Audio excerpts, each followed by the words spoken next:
Sudarma, dosen milenial. Dalam video kali ini saya akan memberikan tips menghindari plagiarisme dalam menulis karya tulis ilmiah. Disimak ya.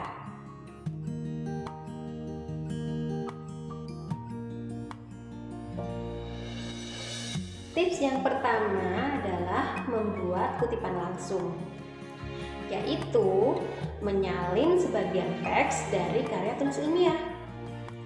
Nah, berikut ini cara menulis kutipan langsung. Teknik penulisan kutipan ada kutipan langsung, kutipan tidak langsung, dan kutipan yang telah dikutip.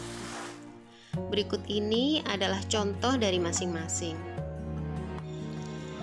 Ini merupakan contoh kutipan langsung kurang dari 40 kata. Tulisannya dilakukan secara integratif, tidak dipisahkan dalam satu paragraf. Isi pernyataan kutipan juga ditulis di antara dua tanda kutip. Di contoh pertama,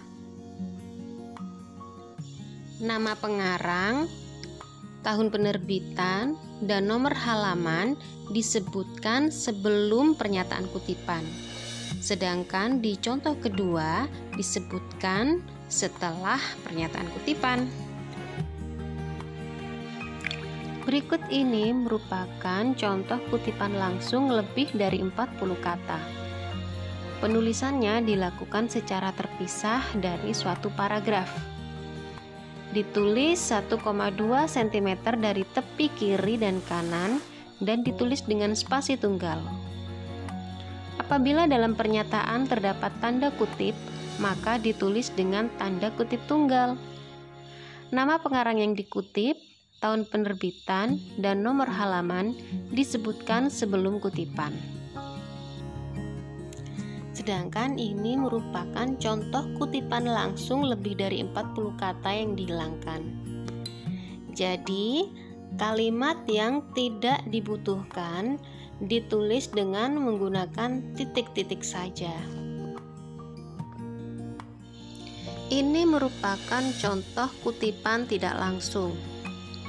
Bentuk kutipan dikemukakan dengan bahasa penulis sendiri berdasarkan isi bacaan yang telah dibaca.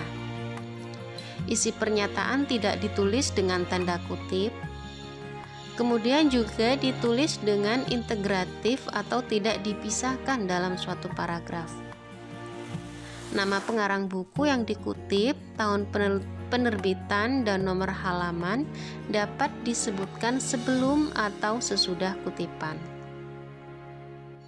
Berikutnya kutipan yang telah dikutip.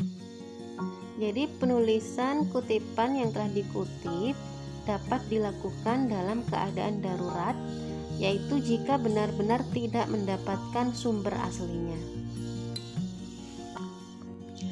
Jangan lupa setelah mengutip dijelaskan dengan menggunakan bahasa sendiri sehingga tidak asal mengutip maupun menyalin, melainkan dibuat sedemikian rupa agar tidak terkesan asal menyalin saja tanpa adanya usaha apapun. Tips yang kedua adalah membuat teks parafrase, yaitu mengutip dari karya tulis ilmiah lain dengan dikembangkan menggunakan bahasa sendiri. Berikut ini contoh dari teks parafrase.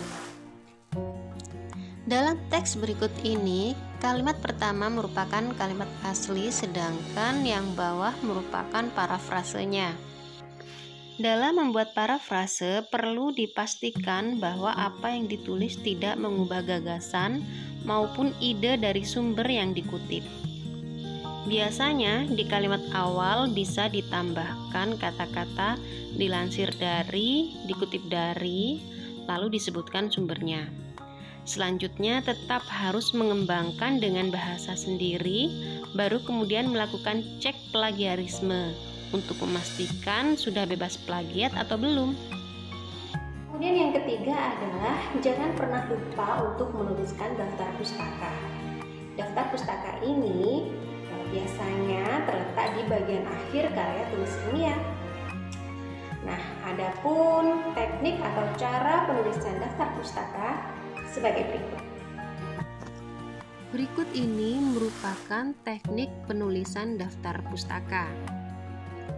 Di bagian ini, kalian bisa mencantumkan semua sumber yang hasil karya ilmiahnya dipakai atau dikutip sesuai kebutuhan. Di contoh ini merupakan teknik penulisan daftar pustaka yang didapatkan dari buku. Sebenarnya masih banyak lagi teknik penulisan rujukan berdasarkan sumbernya. Misalkan saja dari majalah, dari surat kabar, artikel, internet, dan lain-lain.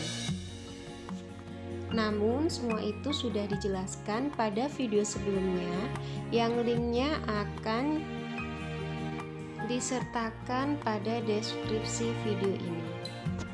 Kemudian yang terakhir, jangan lupa melakukan citasi dalam teks.